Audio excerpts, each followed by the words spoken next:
fait, ceci n'est pas un slam, juste une lettre que j'adresse à toute l'humanité. Excusez, s'il vous plaît, toutes mes maladresses. Si j'y évoque les inégalités que depuis le temps on dresse, ce n'est point pour endurcir le cœur, ni commander de la tendresse. Il s'agit d'équité, d'égalité, de notre humanité. Une meilleure qualité de vie avec la vie des minorités qui doivent être prises en compte, considérées et surtout valorisées.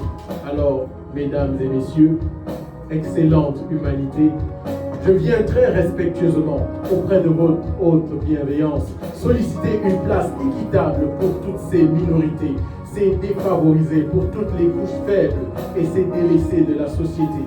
En effet, sans que nous n'y prenions garde, notre société devient peu à peu un paradis pour les plus forts et un enfer pour les plus faibles.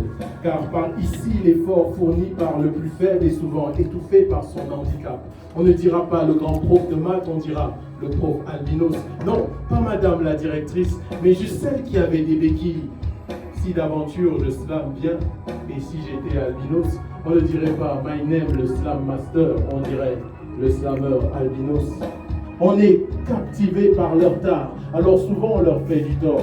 Pour nous, ils sont juste des aveugles, des muets, des boiteux, des albinos, des réfugiés, des gens à la santé fragile.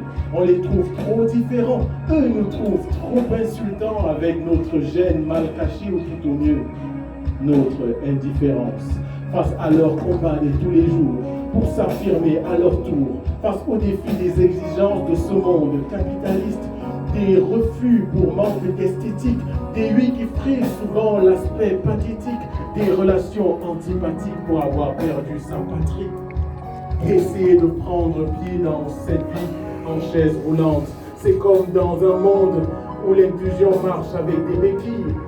Essayez d'y voir clair, sans lunettes et parfois sans ses yeux, dans un environnement qui reste aveugle à nos malaises. Vouloir en parler à tout ce monde étant muet, dans un monde qui se plaît dans un mutisme. Vouloir apporter des couleurs à une société qui nous surnomme à la légère le réfugié, le décoloré. Pensant à ces enfants de la rue, vers qui souvent se ruent des gens tordus pour leur faire tirer des charrues de haine, de violence vers des conflits, des guerres. Mesdames et messieurs, excellente humanité, j'ai dit, ceci n'est pas un slam, mais une lettre que j'adresse à toute l'humanité. Excusez ma maladresse si j'y évoque les inégalités qui durant longtemps se sont dressées devant nous, c'est en comptant sur notre sens du devoir pour les renverser.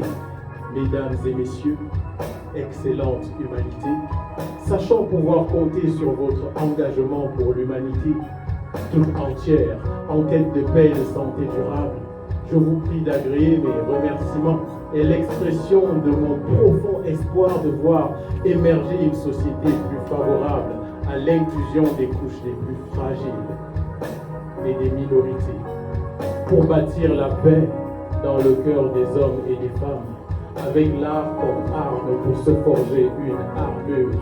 Nous serons tous les réfugiés de cet art pour faire de ce monde un arbre de paix.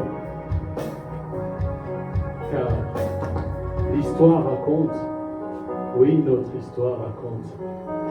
L'histoire de ce monde nous dit à tous que nous sommes tous frères et sœurs, unis et égaux. Merci.